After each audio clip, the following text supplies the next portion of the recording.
नमस्कार विद्यार्थी मित्रांनो, मागील लेक्चरला आपण बुक कीपिंग अँड अकाउंटन्सी या विषयामध्ये सुरुवातीला या ठिकाणी पहिलं प्रकरण अभ्यासलं फायनल अकाउंट, त्यानंतर दुसरं प्रकरण अभ्यासलं नॉट फॉर प्रॉफिट कन्सर्न, त्यानंतर तिसरं प्रकरण अभ्यासलं ऍडमिशन ऑफ ए पार्टनर, चौथं प्रकरण अभ्यासलं आपण रिटायरमेंट ऑफ ए पार्टनर, पाचवं प्रकरण डेथ ऑफ पार्टनर आपण नंतर अभ्यासणार आहोत आणि आता आपण हे सहावं प्रकरण अभ्यासत आहोत. नाव आहे डिझॉल्युशन ऑफ पार्टनरशिप फर्म. तर या डिझॉल्युशन ऑफ पार्टनरशिप फर्म मध्ये लक्षात घ्या, या ठिकाणी आपण सुरुवातीला सिंपल डिझॉल्युशन, त्यानंतर वन पार्टनर डिझॉल्युशन आणि आता आपण अभ्यासत आहोत ऑल पार्टनर डिझॉल्युशनचा प्रॉब्लेम. या ठिकाणी हा प्रॉब्लेम तुमच्या टेक्स्टबुक मध्ये पेज नंबर 239 आणि प्रॉब्लेम नंबर आहे सेकंड. तर हा सेकंड प्रॉब्लेम पेज नंबर 239 वरचा आपण अभ्यासणार आहोत. तर तुम्हाला याचा सुरुवातीला फोटो पाठवून दिला जाईल आणि या ठिकाणी तुम्ही प्रॉब्लेम लिहायचा आहे आणि नंतर मग त्याचा आन्सर आज आपण सॉल्व्ह करणार आहोत. तर या ऑल पार्टनर इन्स्टॉलमेंट मध्ये या ठिकाणी पहिलं अकाउंट आहे तुमचं रियलायझेशन अकाउंट, दुसरं आहे पार्टनर्स कॅपिटल अकाउंट, तिसरं आहे कॅश अकाउंट, चौथा आहे क्रेडिटर्स अकाउंट आणि पाचवं आहे ते म्हणजे डेफिशियन्सी अकाउंट. तर हे डेफिशियन्सी अकाउंट तुमचं टॅली झालं की या ठिकाणी तुमचा हा प्रॉब्लेम टॅली झाला.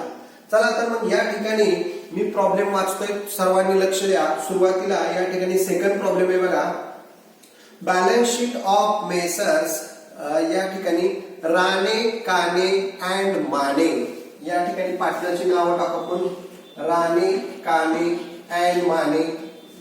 पहिले अक्षर घेतोय लक्षात घ्या. तर राणे काने मानेचा हा प्रॉब्लेम आहे, तिथं रेशो दिलेला नाही म्हणजे इक्वल रेशो आहे प्रॉफिटचा. खाली बॅलन्स शीट दिलेला आहे 31 मार्च 2019 आणि लायबिलिटी साइडला आपल्याला बघा आता या ठिकाणी कॅपिटल दिलेलं आहे.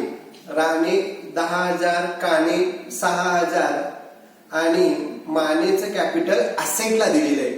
मग आपण सुरुवातीला काय करू, हा पार्टनरच्या कॅपिटलचा बॅलन्स ब्रॉट डाऊन करू. बघा राणेचं कॅपिटल या ठिकाणी पार्टनरच्या क्रेडिटला बाय बॅलन्स ब्रॉट डाऊन. या ठिकाणी राणेचं कॅपिटल तुम्हाला दिलेलं आहे 10,000, राणेचं 10,000 आणि या ठिकाणी कानेचं आहे ते 6,000 आहे, मानेला डॅश, कारण मानेचं कॅपिटल असेटला आले म्हणजे डेबिटला ब्रॉट डाऊन होईल, लक्षात घ्या. बघा लगेचच मानेचं पण या ठिकाणी असेटला आल्यामुळे टू बॅलन्स ब्रॉट डाऊन. मानेचं किती आलेलं बघा, असेट साइडला 20,000 रुपये दिलेलं आहे, त्यामुळं मानेचं कॅपिटल असेटला आल्यामुळं मानेच्या डेबिटला आपण ते ब्रॉट डाऊन केलेलं आहे. आता पुढं या ठिकाणी क्रेडिटरचा बॅलन्स दिलेला आहे 80,000 रुपये.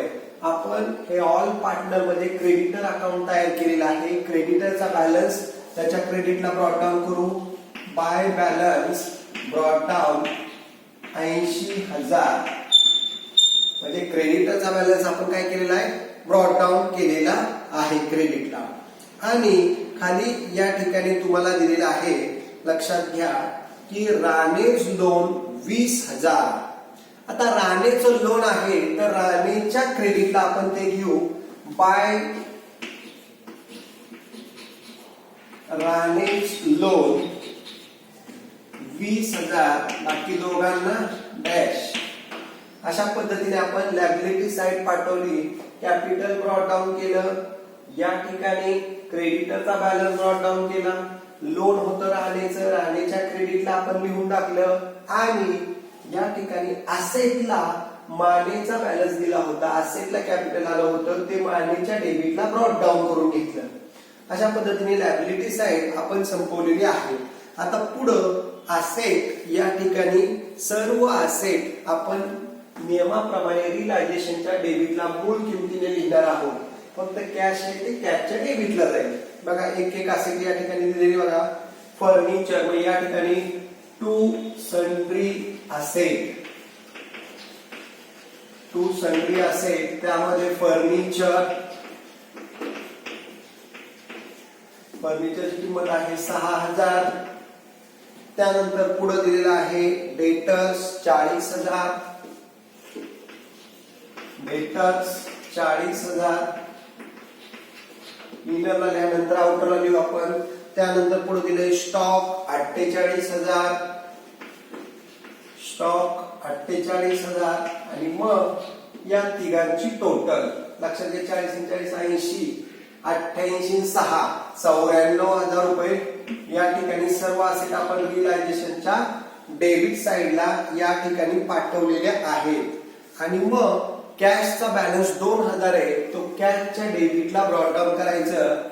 टू बॅलन्स ब्रॉट डाऊन या ठिकाणी 2000 म्हणजे कॅशचा बॅलन्स कॅशच्या डेबिटला आपण पाठवलेला आहे. आणि मग खाली माने कॅपिटल दिलेलं होतं 20,000, ते आपण मानेच्या डेबिटला टू बॅलन्स ब्रॉट डाऊन 20,000 रुपये घेतलेलं आहे. आता बॅलन्स शीटची टोटल दिली तुम्हाला 1,16,000, 1,16,000. तर आपण ऑल पार्टनरचा प्रॉब्लेम बघतोय. बॅलन्स शीट सगळं ट्रान्सफर केलेलं आहे. खाली आता आपल्याला पॅरेग्राफ वजा ऍडजस्टमेंट दिलेले आहेत बघा.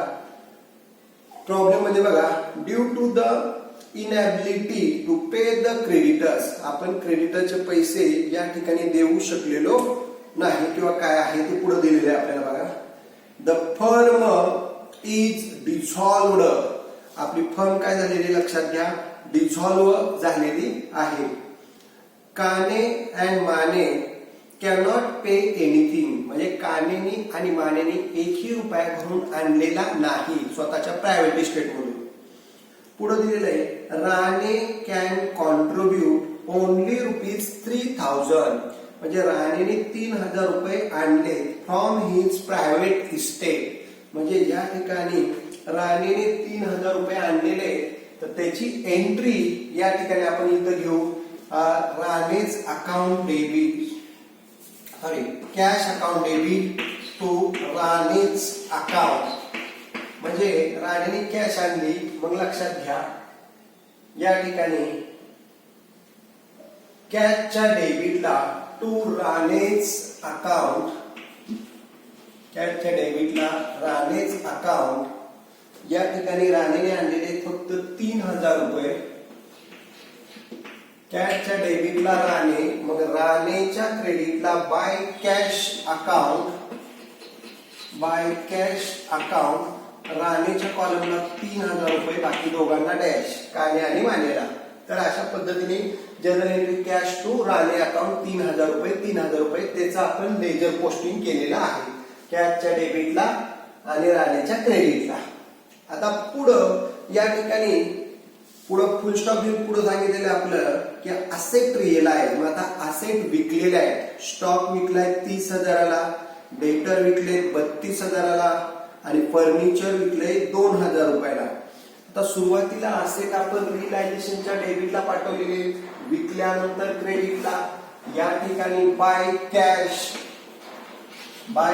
अकाउंट, त्याच्या खाली अंडर एक एक आपण असेट लिहू. स्टॉक, डेटर आणि फर्निचर. तर या पद्धतीने आता स्टॉकची किंमत आपल्याला दिलेली, त्यांनी या ठिकाणी 30,000 रुपयाला स्टॉक विकलेला आहे, इनरला लिहा.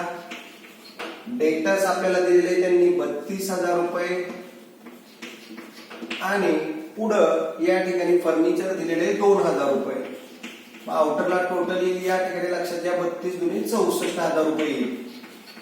म्हणजे रिअलायझेशनच्या क्रेडिटला बाय कॅश, मग कॅश अकाउंटच्या डेबिट साइडला to realisation account asset sale. Realisation account 64,000,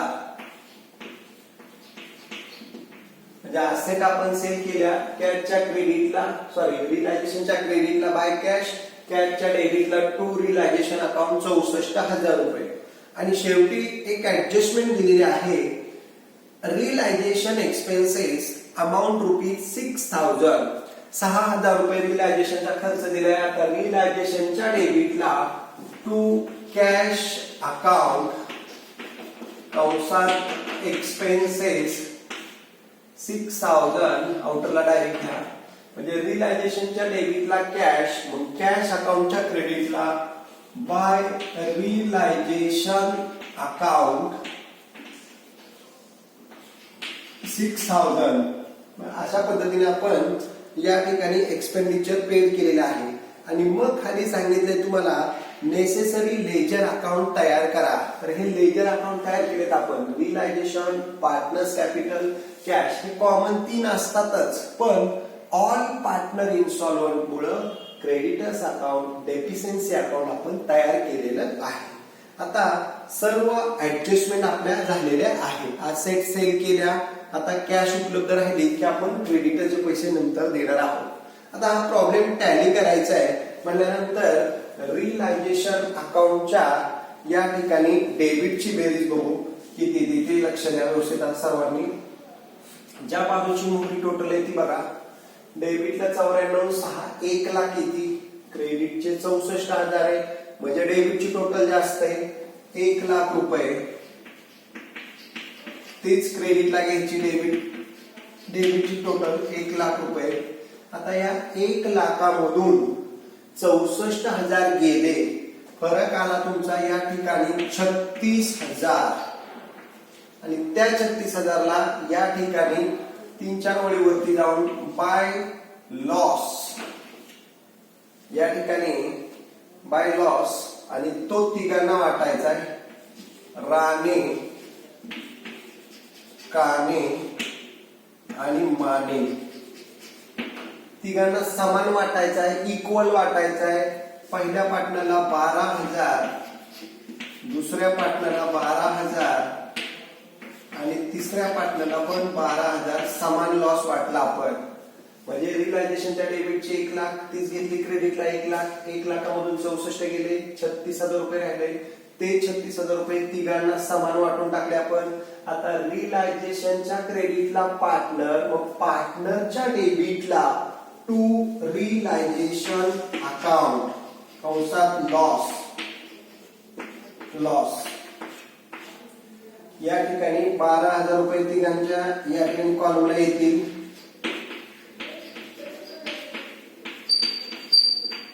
तर अशा पद्धतीने रिअलायझेशनचा लॉस आपण या ठिकाणी पार्टनर कॅपिटलला घेतलेला आहे आता आपण या ठिकाणी पार्टनर कॅपिटल क्लोज करू कॅश अकाउंट कडे जाऊ लक्षात घ्या आता पार्टनर कॅपिटल मध्ये सुरुवातीला या ठिकाणी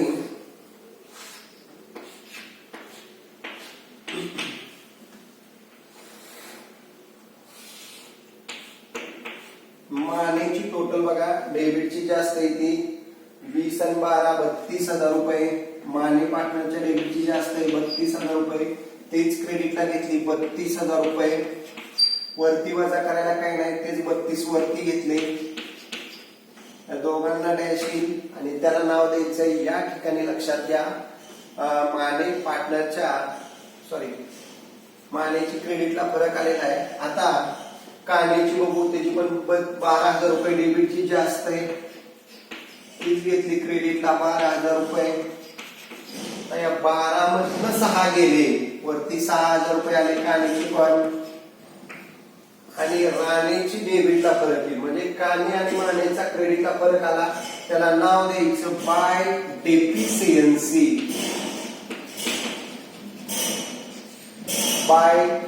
डेफिशियन्सी अकाउंट आता लक्षात घ्या काने आणि मानेच्या क्रेडिटला डेफिशियन्सीच्या डेबिटला टू काने अकाउंट 6,000 रुपये आणि to Mane account 6,000 Mane account 32,000 रुपये अशा पद्धतीने आपण काने आणि मानेचा जो फरक आला तो डेफिशियन्सीला पाठवला आणि हे डेफिशियन्सी म्हणजे पार्टनरच्या क्रेडिटला डेफिशियन्सी तर डेफिशियन्सीच्या डेबिटला काने आणि माने पार्टनर्स कॅपिटल अकाउंट आता पुढं या ठिकाणी राणेच्या क्रेडिटची टोटल 10,000 20,000 30 आणि 10 33 30 आणि 3 33 33,000 रुपये ते डेबिटला घेतले 33,000 रुपये. आता या 33 मधून 12 गेले, या ठिकाणी 21,000 रुपये राहतात. 21,000 रुपये, बाकी दोघांना डॅश, म्हणजे इथं 21,000 रुपये. त्याला नाव द्यायचं टू डेफिशियन्सी अकाउंट. म्हणजे राणेच्या डेबिटला डेफिशियन्सी, तर डेफिशियन्सीच्या क्रेडिटला बाय राणे अकाउंट या ठिकाणी 21,000. तर अशा पद्धतीने आपण राणेच्या क्रेडिटची 33 डेबिटला घेतली, 33 वरती 12 गेले, 21,000 रुपये टू डेफिशियन्सी अकाउंट. मग राणेच्या डेबिटला डेफिशियन्सी, तर डेफिशियन्सीच्या क्रेडिटला बाय राणेच अकाउंट 21,000 रुपये. तर अशा पद्धतीने आपण पार्टनरचा जो फरक आहे तो डेफिशियन्सी अकाउंटला ट्रान्सफर केलेला आहे. तर अशा पद्धतीने आपण म्हणजे जो पार्टनर कॅपिटल आहे ते डेफिशियन्सी कडे घेतलेलं तुमच्या लक्षात येत आहे, लक्षात घ्या. आता या ठिकाणी कॅश अकाउंट आपण क्लोज करू, तो क्रेडिटरला पाठवू आणि क्रेडिटरचा डेफिशियन्सीला फरक घेऊ. बघा कॅश अकाउंटच्या डेबिटची टोटल जास्त येते, ती बघा किती ती कॅश अकाउंटच्या डेबिटची टोटल या ठिकाणी 64 आणि 3 67 आणि 2 69,000. तेच इकडे क्रेडिटला 69,000. आता 69 मधून 6,000 गेले, या ठिकाणी तुमचा जो फरक येतोय तो 63,000 रुपये येतोय. त्या 63 ला या ठिकाणी नाव द्यायचंय तुम्ही बाय क्रेडिटर अकाउंट. म्हणजे हे राहिलेले पैसे आपल्याला क्रेडिटरला द्यायचे आहेत. बाय क्रेडिटर अकाउंट म्हणजे कॅश शिल्लक आहे 63,000 रुपये, ते आपण कॅशच्या क्रेडिटला बाय क्रेडिटर, मग क्रेडिटरच्या डेबिटला टू कॅश अकाउंट. क्रेडिटरच्या डेबिटला टू कॅश अकाउंट रक्कम येणार आहे 63,000. म्हणजे लक्षात घ्या कॅशच्या क्रेडिटला क्रेडिटर, क्रेडिटरच्या डेबिटला टू कॅश 63,000 रुपये. आणि आता क्रेडिटरची अमाऊंट जी काय येईल ती आपण डेफिशियन्सीला पाठवू. बघा क्रेडिटरची कोणती साईड जास्त आहे, क्रेडिटची आहे 80,000 रुपये, तीच डेबिटला घ्यायची, लक्षात घ्या 80,000 रुपये. आता या 80,000 मधून 63,000 गेले, फरक आला 17,000. तर 17,000ला नाव द्यायचं टू डेफिशियन्सी अकाउंट. म्हणजे क्रेडिटरच्या डेबिटला डेफिशियन्सी, तर डेफिशियन्सीच्या क्रेडिटला बाय क्रेडिटर अकाउंट. त्याची रक्कम आहे तुमची 17,000. आणि मग तुमचं खऱ्या अर्थानं डेफिशियन्सी जे आहे ते क्लोज करायचे आपण, लक्षात घ्या. म्हणजे डेफिशियन्सीची टोटल किती ती बघा 6 अधिक 32, 32 आणि 6 38,000.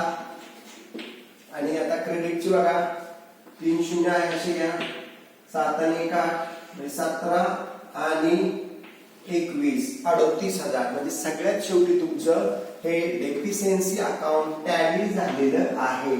तर तुमचा हा 10 मार्काचा प्रॉब्लेम बरोबर या ठिकाणी टॅली झालेला आहे. परीक्षेमध्ये तुम्हाला या ठिकाणी हा प्रॉब्लेम 10 मार्कसाठी विचारला जातो. पहिला आपण रिअलायझेशन अकाउंट व्यवस्थित क्लोज केलं, त्याचा लॉस आला, तो लॉस पार्टनरच्या डेबिटला पाठवला आणि पार्टनरचा जो काय फरक आहे वायसावरचा फरक आहे, एकाचा राणेचा आला डेबिटला आणि काने आणि मानेचा आला क्रेडिटला. जो पार्टनर कॅपिटलचा फरक आहे ऑल पार्टनर इन्स्टॉलमेंट मध्ये पार्टनर कॅपिटलचा फरक आपण डेफिशियन्सी अकाउंटला ट्रान्सफर केलेला आहे. रेग्युलर प्रॉब्लेम मध्ये आपण तो कॅश अकाउंटला नेतो, लक्षात घ्या. पण हा ऑल पार्टनर इन्स्टॉलमेंटचा प्रॉब्लेम आहे. सगळेच भागीदार या ठिकाणी दिवाळखोर झालेले आहेत. त्यामुळे ऑल पार्टनरचा फरक या ठिकाणी तुम्ही डेफिशियन्सी अकाउंटला घ्यायचा आहे. आणि मग खऱ्या अर्थानं कॅश अकाउंट क्लोज करा. कॅशचा फरक क्रेडिटर अकाउंटला घेतलेला आहे, लक्षात घ्या आपण.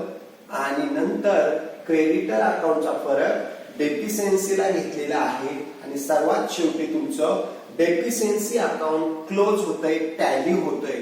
तर अशा पद्धतीने हा ऑल पार्टनर इन्स्टॉलमेंटचा सुद्धा प्रॉब्लेम या ठिकाणी आपण हा 239 पानावरचा दुसरा प्रॉब्लेम तुम्ही लिहायचा आहे. आणि त्याचा आन्सर सुद्धा व्यवस्थित या ठिकाणी तुम्ही सॉल्व्ह करायचं आहे. कुणाला काही शंका असतील तर त्याने विचारायला हरकत नाही, कारण हा ऑल पार्टनरचा सुद्धा प्रॉब्लेम बोर्डामध्ये विचारला जाऊ शकतो. डिझोल्युशन मध्ये 3 प्रकार आहेत महत्वाचे या ठिकाणी. Simple dissolution, one partner instalment dissolution, आणि हा प्रॉब्लेम होता ऑल पार्टनर इन्स्टॉलमेंट. सगळेच पार्टनर दिवाळखोर आहेत. अशा पद्धतीने हा तिसऱ्या प्रकारातला प्रॉब्लेम होता ऑल पार्टनर इन्स्टॉलमेंटचा. तर हे तिन्ही मेथड महत्वाचे आहेत. तुम्हाला ऑल पार्टनर इन्स्टॉलमेंट आलं की लेजरच विचारतात. त्यामध्ये realisation account, partners capital account, cash account, creditors account आणि सगळ्यात शेवटी डेफिशियन्सी अकाउंट.